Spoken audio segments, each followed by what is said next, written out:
This is part 3 of the yoga for back pain practice.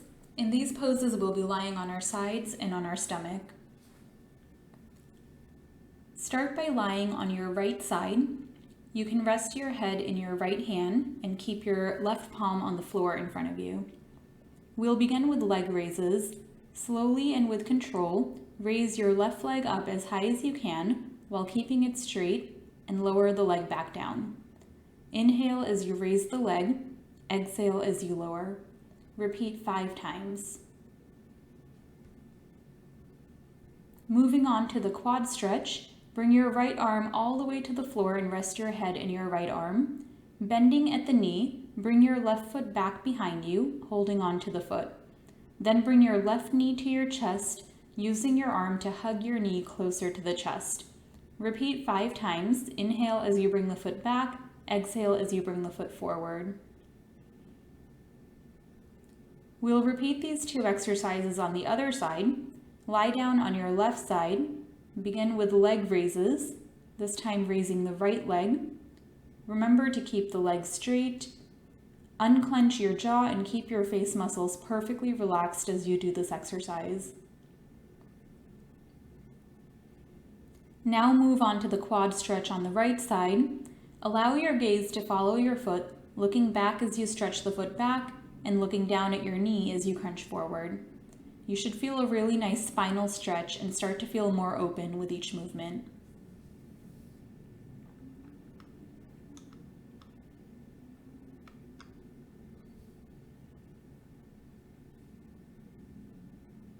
After 5 rounds, roll over onto your stomach and bring your palms to the floor in line with your head.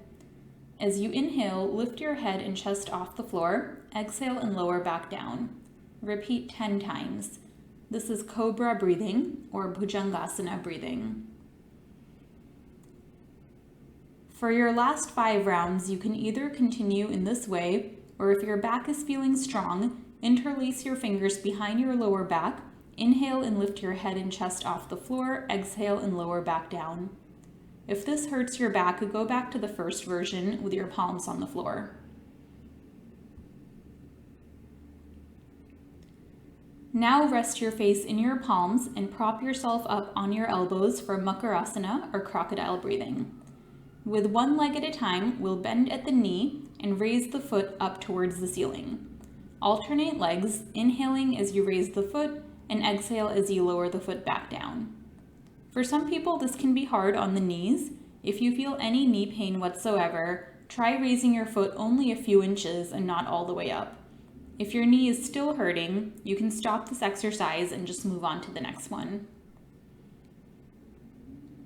After you complete 5 rounds with each leg, try raising both legs together. Inhale as you go up and exhale as you go back down. 5 rounds.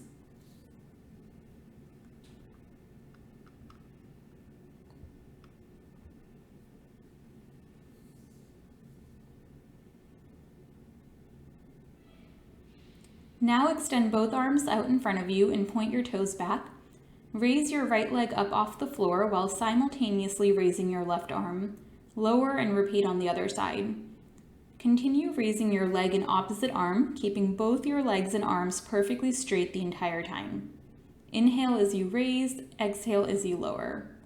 If this is difficult, you can skip the arms and raise only your leg.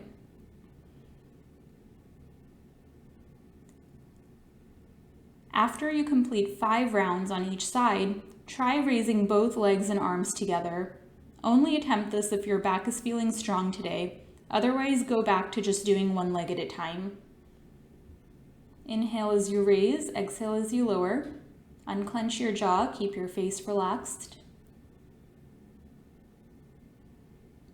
Now we'll move into some static asanas. Bring your elbows right below your shoulders and prop yourself up on your forearms, raising your head, chest, and midsection off the floor. This is Shalamba Bhujangasana, also known as the Sphinx pose.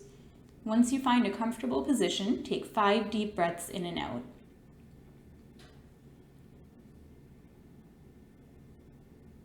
You can either stay here in this gentle back bend, or if your back is feeling strong, we'll move into Bhujangasana, or the Cobra pose.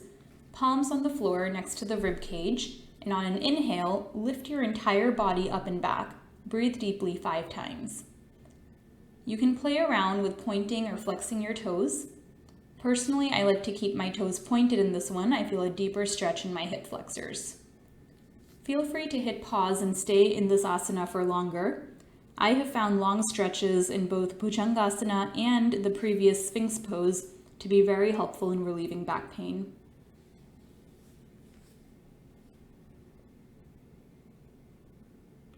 Lower back to the floor on an exhale. Make a pillow with your hands and rest your head, allowing your lower back to release. Rest here for a few breaths. You can touch your big toes together, heels apart, to help release your lower back.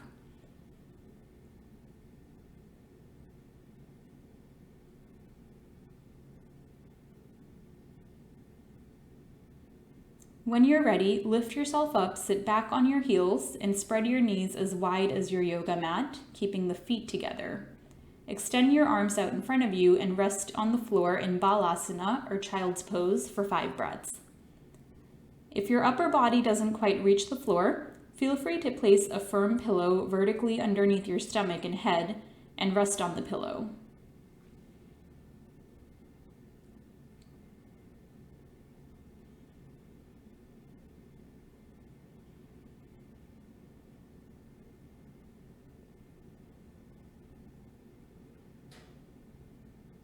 Come up on an inhale.